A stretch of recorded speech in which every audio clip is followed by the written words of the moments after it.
Welcome to the Love Story Podcast. I'm your host, Ashley Green, where we are capturing the magic of every love story.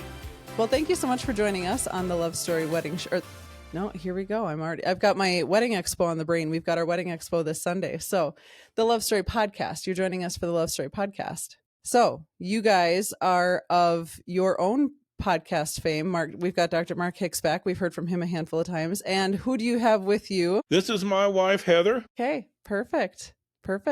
Okay. Heather, have you been informed of what you're doing here, what this whole podcast is about?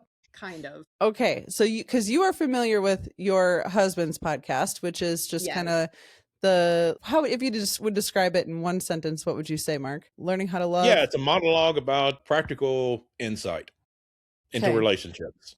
Perfect. So Heather, is that something on your end? You've got this guy he's the love expert. And so now you just kind of roll your eyes every time, you say, take out the trash or whatever. And he's just like, oh, he's got all the answers. One of the things that I have said many times publicly, it's a practice. I know some things that I can teach. I've written the book, I do the podcast, but it's a practice for all of us. It's a practice for me too. She'll tell you that. I mess up all the time. Nobody's perfect at it. We're all working at it. Even when we learn some things, we're still working at it. Well, that's great news for the rest of us plebs out here that are just floundering along, doing the best we can. So, Heather, what's from your perspective? I want to hear a little, because I've talked to Mark a couple of times. How did you guys meet? What was your kind of intro into Mr. Mark Hicks? So we met on eHarmony. Okay.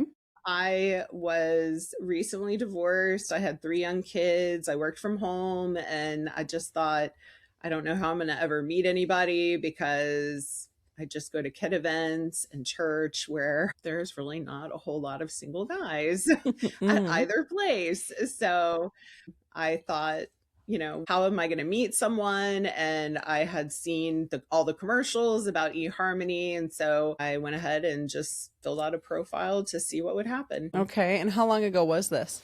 2010. Okay. 8. Yeah, 2008. We got married in 2010. That's right. Okay. A while ago. So for all of the swipe right kids, can you kind of give a little bit of a brief synopsis of eHarmony and how in depth they have you go and all of this, kind of what their promise was, all of that? So you took a quiz that it just asked a ton of questions about your personality, your values, and the idea was that you would match with somebody that was compatible to what you had put. And then you were able to, I don't remember, you could look through pictures and message people, I think, with like canned responses at first. You couldn't just message them anything. And then after a few like back and forth times doing the canned responses, you could start actually messaging just whatever you wanted at that point. So I did feel like it did a really good job of matching Mark and I. There were some people though that I saw on there. I was like, what did I write to get matched with them? That's funny. One of my favorite parts of that story, though, is I was Heather's very first date after her divorce, after she got on eHarmony. She was one and done. Yeah. I just call that efficiency. Well, yes, exactly. eHarmony knows what they're doing. So when you were also doing the eHarmony stuff, were you guys living in the same area, or did it just kind of say, hey, this is a person who's maybe a few hours away and we think that they match with you, or was it pretty local? Oh, 45 minutes away. Okay. So relatively local. Okay. So then, Mark, from your perspective, you hop on eHarmony and you're looking around. Was there kind of the same thing from your perspective? Lots of people that you were like, what were my answers? How are we possibly a match? Yeah, it was really fascinating. I was working in the church at the time, and there were plenty of old church ladies that would love to fix me up with their granddaughter or niece, and that was not a good idea. So kind of like Heather, there was no place to really meet anyone. So I got on eHarmony, and Heather had just said local, but I wasn't really looking to get married at the time. And I was just looking to meet people, and I don't mind traveling a bit. I enjoy traveling. So I put nationwide. If there was somebody that I met with nationwide, it would be fine. And the first time it came up, I had 3 matches in the country. I'm like, are you kidding me? Now, what I didn't know at the time is it just gives you a few at a time. I expected like this list of people that I would be eventually going through, but it just Yeah. gives you like 2 or 3 at a time. But it was pretty disheartening to see that I met 3 people in the entire country. But yeah, there are some you look at and you think, what did I write to get matched up with this person? And that's why it does have the canned answers. You can ask certain questions that you click on the question and it sends it for you, and that kind of stuff. It's very basic stuff at first, so that if you do meet someone that's dangerous, then you can kind of filter through that to begin with, and eventually it lets you through the site contact each other and talk freely and email and that sort of thing. Okay. So then who reached out to whom first? How long were you guys on eHarmony before you guys matched with each other? And who reached out to whom first? I reached out to her, and I'd been Okay. on for just about 4 or 5 months. Okay. I think I'd been on for a few days. I don't even know if I had my profile completely finished at that time. It was a few days. Yeah.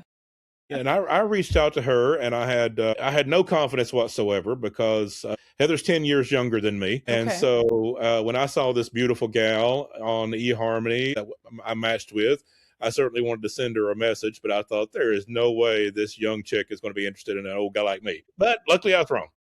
Sure. So then, Heather, when he reached out to you, I mean, other than like the canned kind of stuff, what was your first impression when you were like, you saw this guy and was your first impression like, okay, who is this old guy reaching out to me? Or were you like, okay, distinguished gentleman, I like that. No, he didn't have the beard. So Okay. he did not look like an old guy reaching out to me, or I would have been like, no, thank you. But yeah, no, he had a picture of going to Mount Sinai. I don't know. He had a travel picture up, and I was like, oh, wow, this Yeah, I was guy at Mount seems Sinai. really interesting. Like, definitely would like to know more about him. So yeah, was glad he reached out. Yeah. Okay. So remind me now, you have 3 kids, Heather? You said 3? Okay. And Mark, did you have any kids? No, never had Okay. children. So was that kind of something, can you filter? I think you could filter out on eHarmony if someone did have kids or didn't have kids. So was that something that was going to be, either of you thought was going to be an issue, or was it just kind of a, let's just wait, we'll fall in love with the love of our life and we'll figure it out? Yeah, for me, it was more just you figure it out. If it was right, then I didn't mind the idea of being a stepfather, but it would have to be, the right situation. And that's what it turned out to be. Okay, perfect. So you guys reached out, you're having a conversation, whatever. When did you decide, okay, we're going on our first date? Pretty soon. Yeah, I asked for her phone number through the site, and she gave that to me, and I called her. We made the date for that very same day. I called her on a Monday morning, and I said, I know you have kids. You tell me when you're available. My schedule's pretty flexible. I know you have to arrange for the children and all of this. So you tell me. And she's like, I'm free tonight. Wow. My parents Very lived down efficient. the street, and I knew they would watch the children. So, yeah, our Very first date was the same efficient. day. We talked on the phone. So where did you guys go for date number 1? What was the name? It was a little Italian place. Altruda's. Yeah. It was an Italian place in Okay. Knoxville. Okay. Knoxville, Tennessee. So were you kind of uncomfortable? Was this kind of your first, I mean, I guess it's kind of a blind date. You haven't really met each other in person or anything. So were you nervous? It was weird for me because I got married the first time when I was 18. So I had not been on a date since I was in high school. So it was, for me, it was very nerve-wracking. Yeah, that's especially to be back out in the dating world. And I mean, dating when you're in high school is very, very different than now dating as an adult with children. Yes. Wow. Okay. So in your mind, were you thinking like, I'm looking for something serious, or were you kind of like, we'll just kind of keep it flirty, see how it goes. Maybe not really something serious, maybe. I definitely like on that first date, I was like, if you are looking for a wife or mother of your children, you are looking in the wrong place. I was like, not interested in getting married again, not interested in having any more children. I was like, no. So we just like put that out there right at the front because I was like, that's what you're about. That is not what I'm about. So we agreed on our first date we would never get married.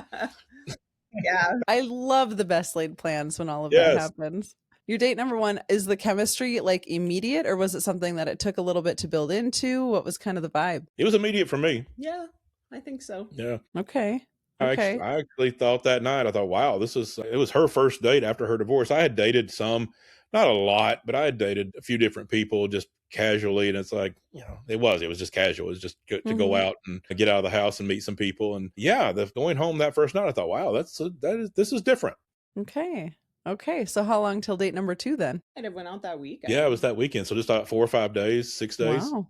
Yeah, okay. So you, after date number 1, are you telling friends like, okay, I met this really cool chick or I met this really cool guy? Or was it kind of like, we're going to maybe keep this on the down low for a little bit? Yeah, I don't think I told anyone. Yeah, I didn't either. Yeah. I kept it on the down low because Okay. we were still playing it cool at that point. Yes, exactly. Okay, so now how long are we going to be kind of casually dating before we kind of start moving on to the next step? What does that look like for you guys? It was probably just a few months before we started talking about, things being permanent. Well, not necessarily getting married, but that this was Sure. This was something we wanted to pursue. We were starting to think in terms of, long-term permanence instead of just, kind of hanging out, that we were looking at a real relationship. I don't think that took very long. Well, and I mean, when did you become Dr. Mark? Have you been for the course of your relationship, were you Dr. Mark, or did you go explore psychology more later? Now, I had my master's in psychology when we met in counseling when we met, and a master's in divinity when we met. And then I got my doctorate later after we were married. Okay. It could be a double-edged sword. The more you know, the more maybe you kind of overanalyze something to death, or the more you know, the more you go, okay, this is good. No red flags. She seems like a cool chick. Good vibes. We're going to just jump right into it. So, I mean, kind of luck out in one way, or also, you could be kind of screwing yourself. So Heather, were you maybe a little intimidated by the fact that he's got this like master's in counseling, or was it something that you were like, nope, this is awesome. This is a well-rounded man? No, I was not intimidated. Okay. She's smarter than I am. She's got all kinds of degrees too. Perfect. Okay, good. So it feels like it's a very sensible, like, yeah, we're taking this the way that we're taking this. And, you've done it before, so you kind of know what to look out for. And, okay, let's just start talking permanence here. So at what point did you meet the kids? Well, let's see. That was probably our second or third date, I think. It was pretty soon. Okay. Pretty soon into it that I met them. And that's something that, that she wanted to make sure, if I wasn't going to be good around the kids, then I wasn't going to be around very long. Yeah. And so that's something that we didn't really take much time to do. We went out a couple of times and then, met the kids pretty soon. Yeah. I understand for the people that want to maybe take some time and wait on that, but it's definitely a like, yeah, I got to feel you out. I got to know what kind of, if the kids kind of get bad vibes, or if, or if you're very awkward around children and you don't know, how to be a cool guy or whatever. Yeah. You got to feel it out. You got to see what's going on. So I completely support that. How old were the kids when you guys first started dating? They were 7, 9, and 11. Oof. Yikes. That's so you were on the chopping block from day one. Yeah. Right away. We dated for, a year or so. And when we got married, they were 9, 11, and 13. Okay. I got to raise teenagers. Yeah. Jumped in right at the easiest. Yeah, there's nothing to it. Yeah. Okay, so now you're kind of dating. At what point do we meet parents? That was pretty soon too. I don't think that took too long. A little bit longer. For mine, it was really soon because my parents just lived down the street and they would help with the kids and watching them. And I think for Mark, it was couple of months probably, yeah, before I met them. Okay. And what were your parents' impressions of each other? Were they right away, they were like, we love this one? Or were they maybe a little bit like, take some time, a little nervous, a little skeptical? What was kind of the vibe? No, my mom loved her right off. Yeah. Yeah, it was interesting. My dad said, I think she's going to end up marrying this person, like shortly after we, went out with them for the first time. So I thought that was interesting. But yeah, they didn't. I think they knew if they had said, no, don't date him, I would have just dated him out of rebellion. Yeah. Well, and it's kind of interesting when you get into a situation like that, because parents, it is exactly that. You have to be tight-lipped about some stuff, because it is like, okay, if I discourage this, then what kind of damage is that going to do to the relationship? Or, it's going to, there's nothing good that comes out of that if you don't, Right. So it's tough. And for your parents to have already seen you in a relationship that did not end up being your lifelong relationship, kind of feels like their true thoughts kind of come out after the fact. So did you kind of feel like have they said anything like about like, okay, yeah, we're really like, we knew the first one wasn't a good one. We're so happy you're with this one. I mean, did they kind of have a little truth serum after you guys started hanging out? I think they were shocked that my ex-husband and I got divorced. So I don't think Okay. they didn't see it coming. I didn't see it coming. So no, I don't think they thought that at all. Sure. No, they haven't. Just maybe, yeah, keep a lid on it and just hope that you guys are happy and then see what happens. Yeah. Yeah, my mom liked her right off. My dad's passed away, Okay. but mom knew that I was serious when I brought her around because my family knew that I was dating, but I never told them anything, never mentioned anybody, never told them a name. They never met anybody. So when I brought Heather around, they knew this was different. Okay. Okay. So then the 2 years of dating, did you, I mean, as you're kind of like joining lives and that kind of stuff, what was kind of that like the discussions of like who's moving into each other's home and that kind of stuff? Was it kind of when you're blending the families and all of that stuff, was there anything kind of hairy with that or just pretty smooth sailing? We didn't really have a choice. Yeah. Okay. What happened with that is we kind of speeded things up. We were at the place that we were ready to spend our lives together, but we weren't really sure exactly what that was going to look like because of the kids. We were talking about maybe waiting until the kids were older, maybe even grown. We didn't know. We just talked about a lot of things that we wanted to be together, but we weren't trying to necessarily define a plan at that point. Mm-hmm. But then I was working for the church and I got moved a couple hours Wow. away. And that was kind of our decision-making point of how are we going to do this? Are we going to, try to have a long distance relationship? Is she going to move with me and live separately? And that's when we really started talking about getting married. Wow. Okay. So who broached the marriage conversation first? Two people who were like, yep, we're not getting married again. Which one of you had to go, hey, remember how I said I wasn't going to do that? I think we should. That was me. So what I said was, I was like, well, let's just, it was difficult when I was moving and my job was moving me. I didn't have much choice. That was difficult. And that was a tough conversation. And I knew that I wanted to stay together and she wanted to stay with me. And so I said, well, let's just put everything on the table. Let's just look at all our options. And I think she said something like, well, what does that even mean? I'm like, well, we could get married. And so I think that's where it started. So, okay.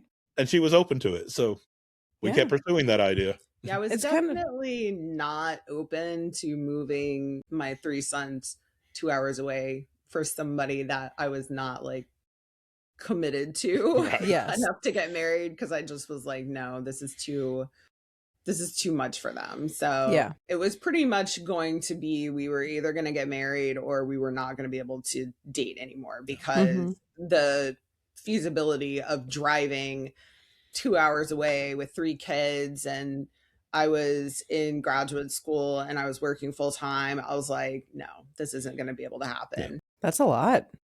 Yeah. That's quite a bit of I mean, if you want to jump right into the fire of a relationship, I mean, that's a lot to kind of deal with all at one time. You're moving, you're going to school, you've got the kids, you've got all of this stuff. So it's one thing to know all of the things that you need to talk about and how to lay the groundwork and all of that, but actually in practice, how did you guys kind of continue? What would you say would be the thing that kind of held it together during that time as you're kind of having all of these different life things happening? Would you say communication? Would you say it was just giving each other space? What's kind of the magic sauce in that situation? I don't know if we have just one. I think we've both been pretty good at kind of going with the flow of life. We just kind of take things as it comes. We don't try to force things.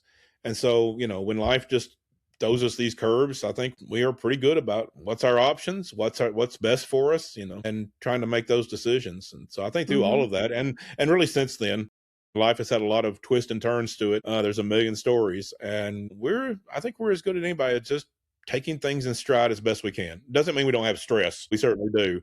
But I think we just kind of realize that life is not predictable. And one of the things that Heather always says is you're never stuck. Now, there's not just one place that you're stuck. You can make choices. And we kind of live by that. We know we're not stuck. Whatever the situation is, we have choices to make, and we try to make the right ones as best we can. You like to believe that everybody's just kind of out doing the best that they can with the situation that they have and what they know in their brain. So, yeah.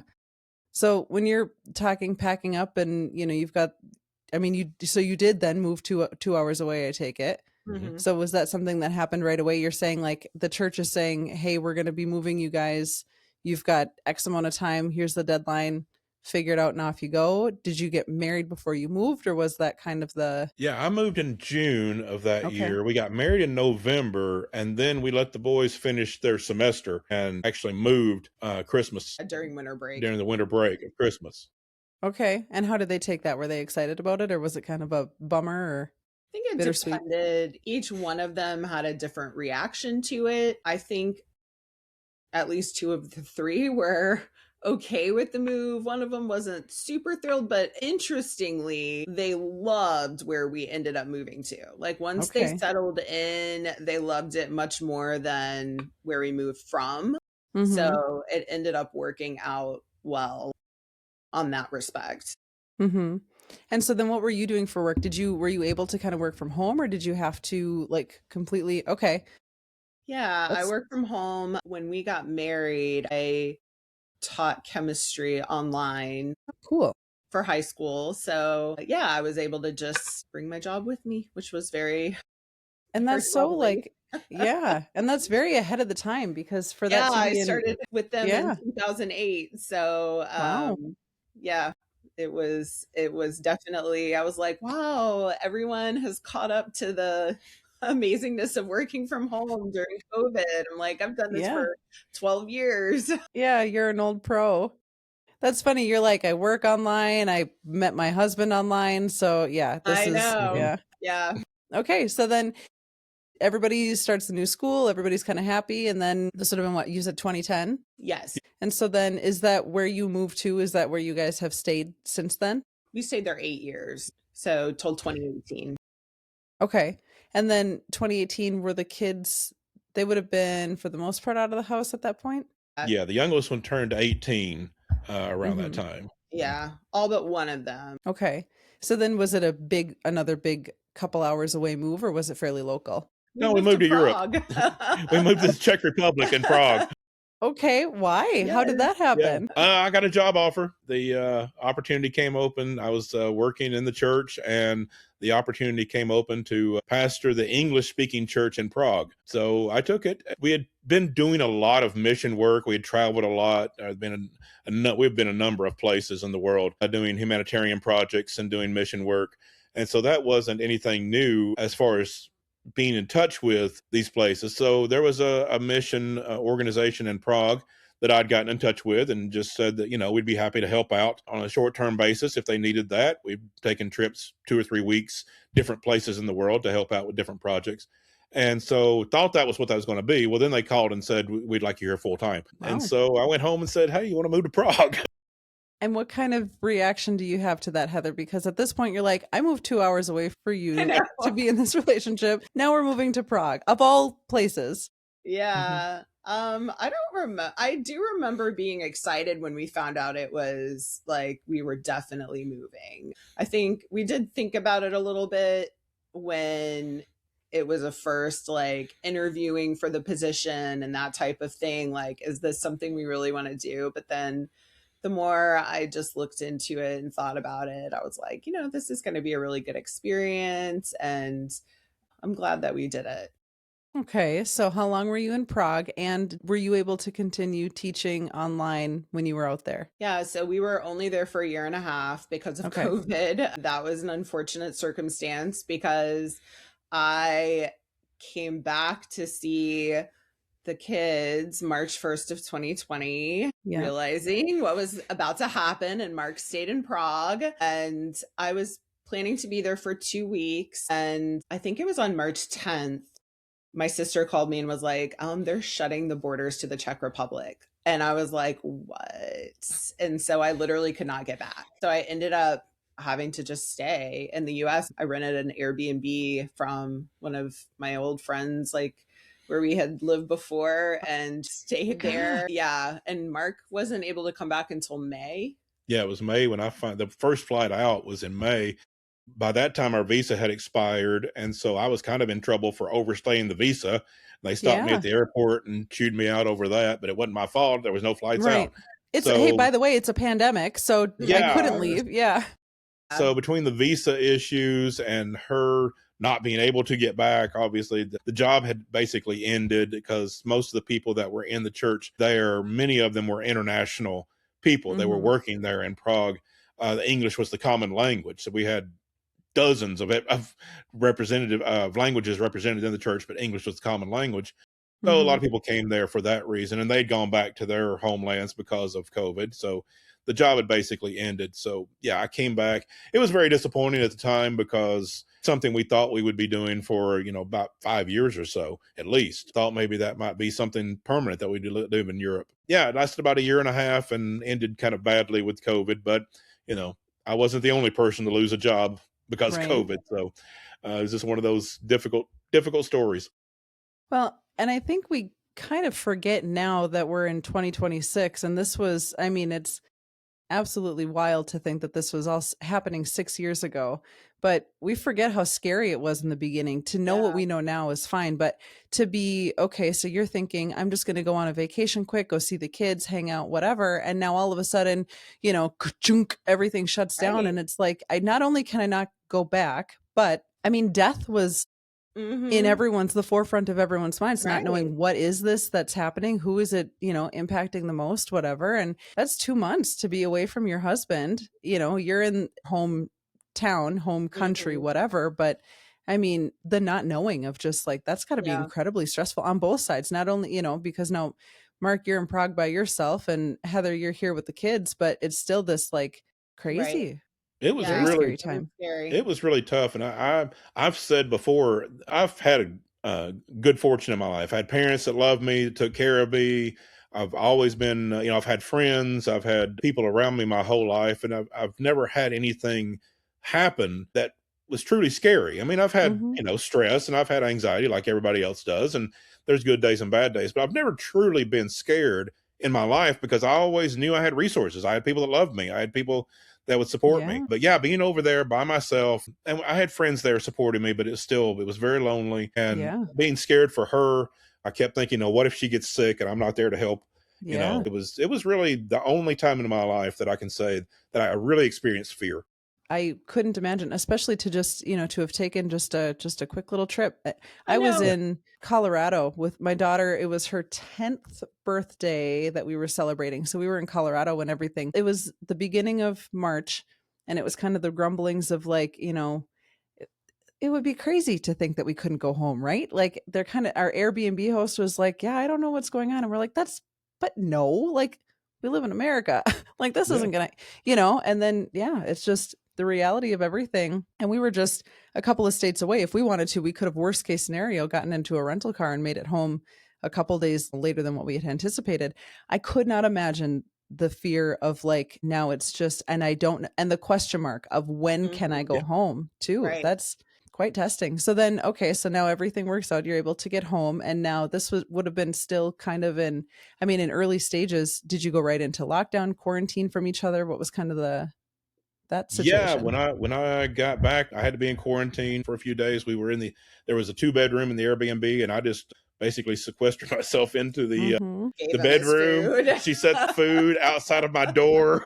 You're a prisoner, yeah. I was a prisoner in the room, and she would sit in the living room, and I would open the bedroom door and sit in the bedroom, and we would talk.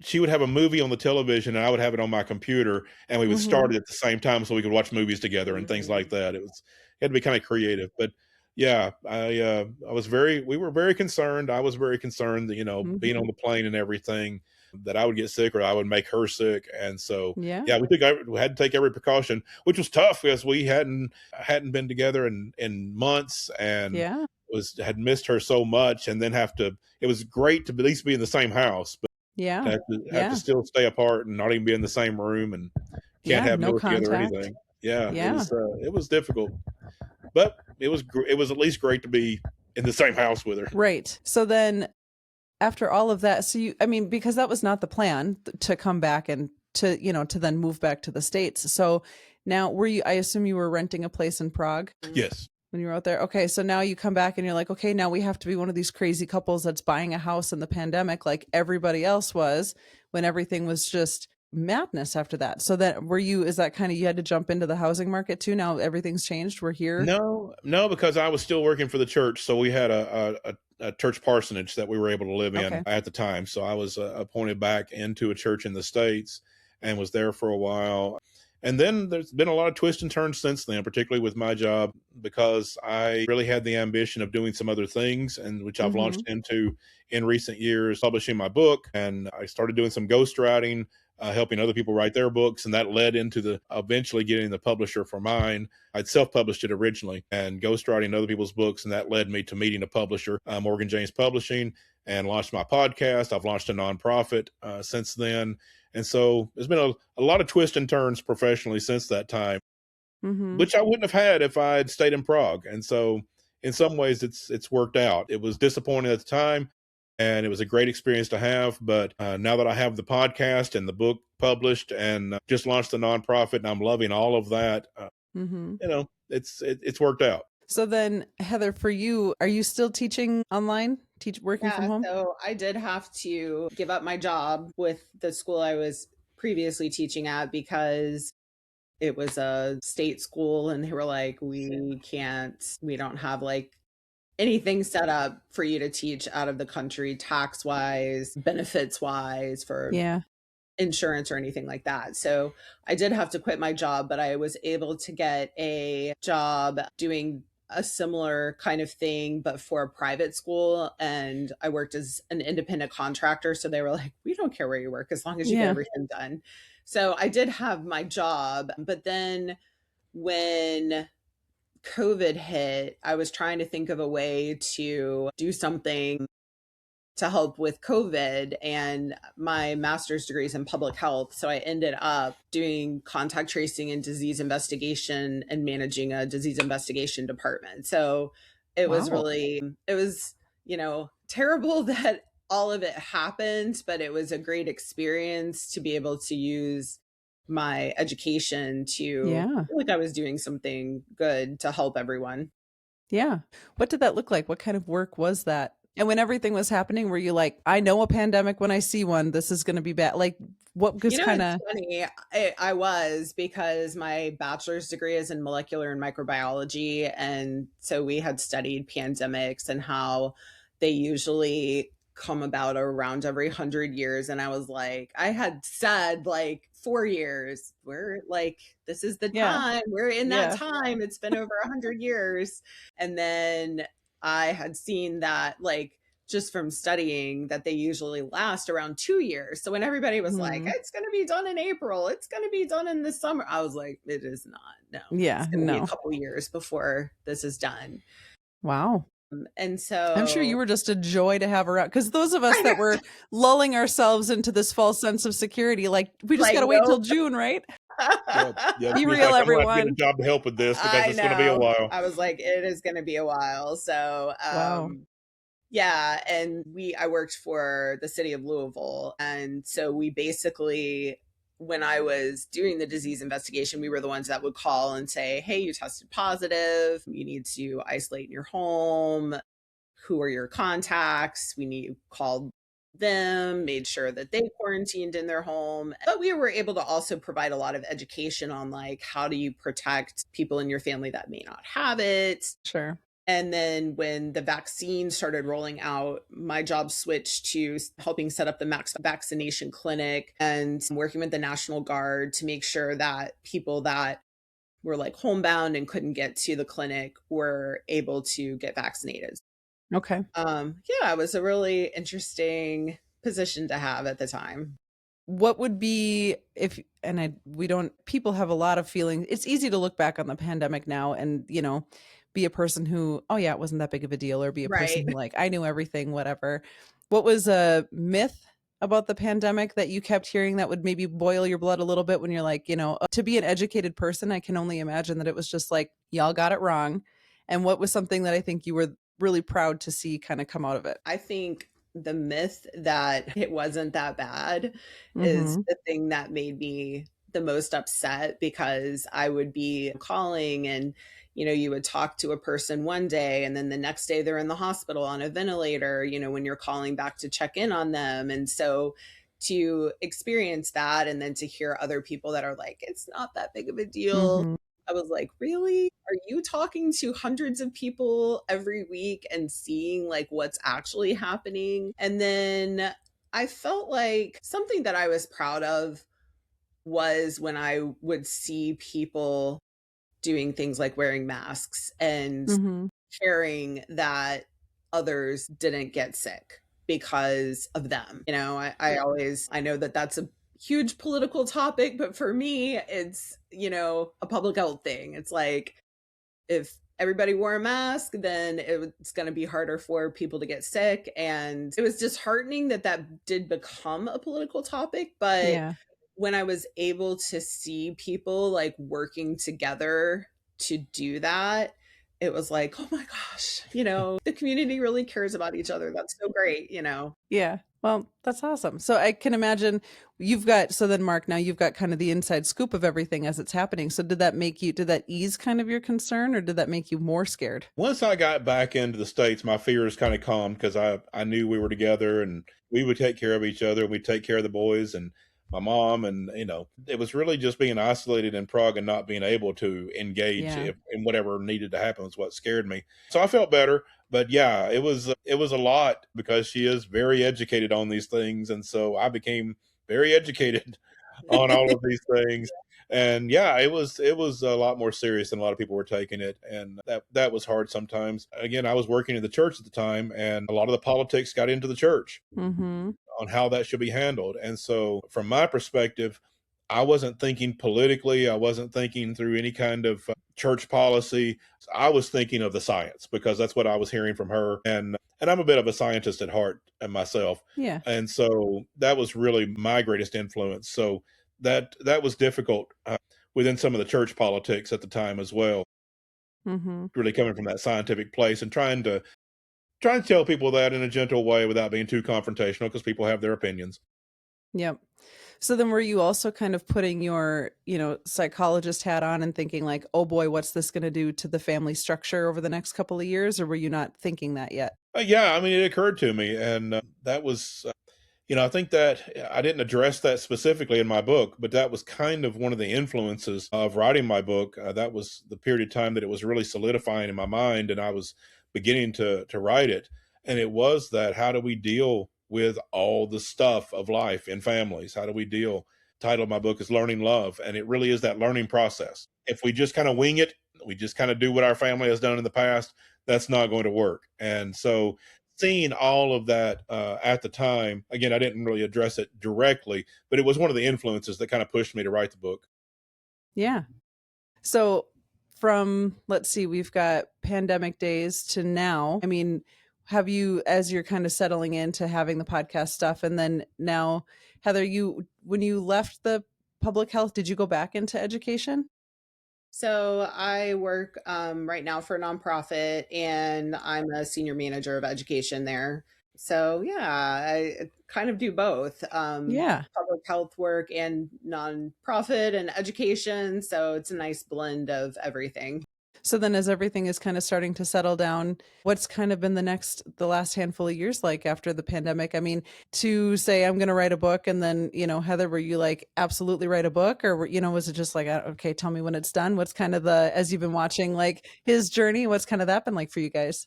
I thought it was a great idea for him to write a book. I'm pretty, I like to try different things, and I do not like being bored. We've actually done a few things. For a while, we worked as insurance adjusters before I got my current job, mostly because we were trying to figure out, as Mark was like transitioning from church work to what he's doing now, what could we do to make money that didn't require a ton of education, like, a ton of time being Yeah. educated, and you can get the insurance adjusting license pretty quickly. So we both Mhm. studied, got that. And then as soon as Hurricane Ian or Ida, I never can remember which one of them in New Orleans hit, we actually went and did that. And Mark did it for a year. I lasted 9 weeks because it was a really hard job. Yeah, I did about a year and a half. That was one of the transitional things because that's one of those jobs where when the hurricane hits, you work a lot of hours for Mhm. 2 or 3 months, make a lot of money, and then there's 3 or 4 months off. And that's where I finished my Yeah. book, as I would write Okay. full time in the times that I was off. And so I deployed 2 or 3 times in there, and then the time off, then I would write the book. And so that was really how I transitioned. And that's how I ended up, as I said earlier, getting the ghostwriting job. And once I was ghostwriting and she had gotten the job with the nonprofit, which was a remote job, we actually stayed on the road because we had been traveling with the storms, stayed on the road and did professional house sitting and pet sitting for a couple of years because we Oh, were both working online. And because when we moved to Europe, we had basically gotten rid of all our possessions in order to move there. So we really stayed streamlined, and we lived on the road for a couple of years, living in luxury homes and taking care of wow. pets and working on our laptops. That's Did that for a awesome. couple of years until last year when we decided to get off the road, settle down, come back to Knoxville, Tennessee, which is kind of our home base, and settle back down. That ended up being a really good thing. We didn't know at the time that this was probably a divine intervention, but we decided we had been on the road long enough, wanted to get a place in Knoxville, which we did, and found a good situation for us. And then not long after that, my 26-year-old nephew was diagnosed with stage 4 stomach cancer. Oh, And that's just been a terrible ordeal for our family. And he's still battling. He just had his stomach removed completely, pretty radical surgery. And so he's recovering from that. And so going to start chemo again this week. And so we've been really grateful that we got off the road when we did and we're able to be here with the family and to support and to do what we can. It seems like very little that we can do, but what little we can to support the family and be here during this time. So it worked out well, the way it needed to work out. there's little things, that you kind of learn along the way.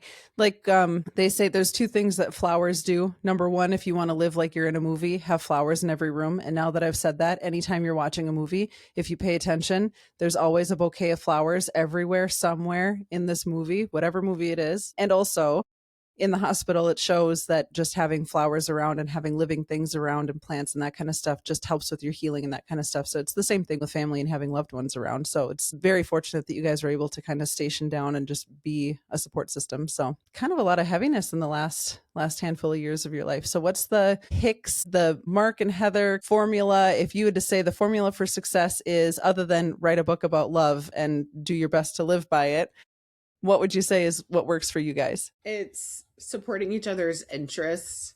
I think that's a big one because I think both of us have, I feel like we're both constantly coming up with different ideas. I'm going to try this, or maybe I'm going to do this. I think supporting each other through that and not having either one of us be like, what? Why would you want to do that? Or, Yeah. that's a crazy idea. I think that's been really helpful. Yeah, I would agree with that. I think we've always supported each other. We've had some crazy ideas and ended up in some crazy adventures. For example, we were just at lunch one day, and Heather had seen the possibility of us going on the road full time as those pet sitters and house sitters, Yeah. and just living across the country in different people's houses. And she brought it up, and I'm like, yeah, why not? So Yeah. there's never an idea that we come up with that gets dismissed or put down. Not every idea we come up with works, but we're not going to criticize each other or dismiss it. We'll see what happens. And yeah, I've ventured into writing, into the nonprofit, into the podcast. She supports all of that. I support anything that she wants to do. And then in addition to that, something I mentioned earlier that I think really is what gets us through is we just go with the flow because Yeah. we don't try to predict the future. We make plans as best we can, but we've learned that there's a lot of twists and turns to life. And every time we think we have it figured out, something else happens, good or bad. And so we just kind of go with the flow of life, and that gets us there. I think that shows the level of trust. I mean, it's, yes, having love in a relationship is important, and, respect and everything for each other. And also just the level of trust of, like, I trust that if I have a crazy harebrained idea, hey, wouldn't it be cool to live in luxury houses across the country? I trust that I can take this thought that I had or this desire in my heart and I can bring it to this other person, and they are going to nurture it. At the very least, even if it's like, I don't know what to do with this, you've given this to me, at the very least, you can trust me not to squish it. So that's very important that you guys, and what a lovely thing that you guys have had with each other to be able to just kind of wing it through life, go with the flow and see what happens. Yeah. And a lot has happened. So Yeah. Turns out when you do that, you get to experience a lot of things. Yeah. When you said that you all of a sudden went to Prague, it was like, wait, what? I know. So yeah, You'll get I that was a not lot. expecting that. Like plot twist. I know. We Yeah. got a few of those. Yeah, the Yeah. boys were grown and they were off on their own. I've often said, sometimes the empty nesters come back, but we moved the nest, so Yeah. the boys had to figure it out. And now they're all independent, doing great. So Well, that's the dream. That's what you can only hope for. So before I let you guys go, what's kind of your next, as you're kind of ruminating? Are you in a place of we're nurturing something that we're growing right now, or are you concocting your next scheme? I'm applying to medical school, so that's my next adventure. Okay. Very exciting. so you'll be taking this spring, and Yeah. Wow.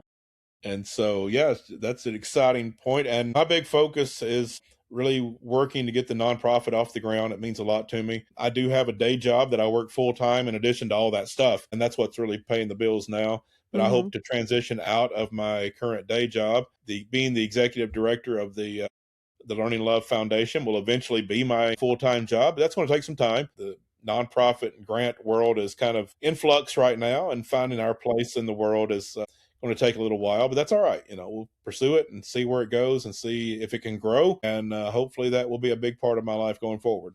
Yeah.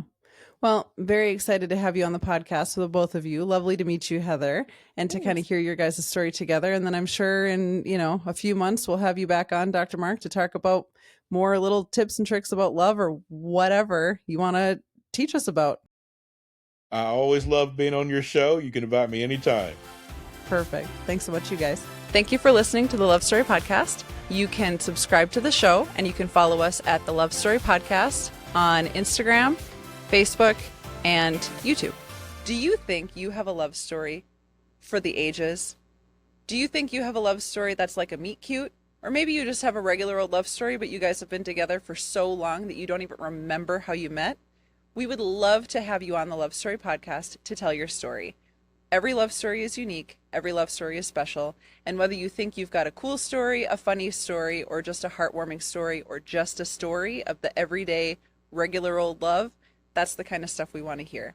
Reach out at info@lovestoryweddingshow.com and we will schedule a time to get you featured on the Love Couch. If you're not local, we have the capabilities of doing it digitally as well. So don't forget to reach out, info@lovestoryweddingshow.com, or head to the show notes.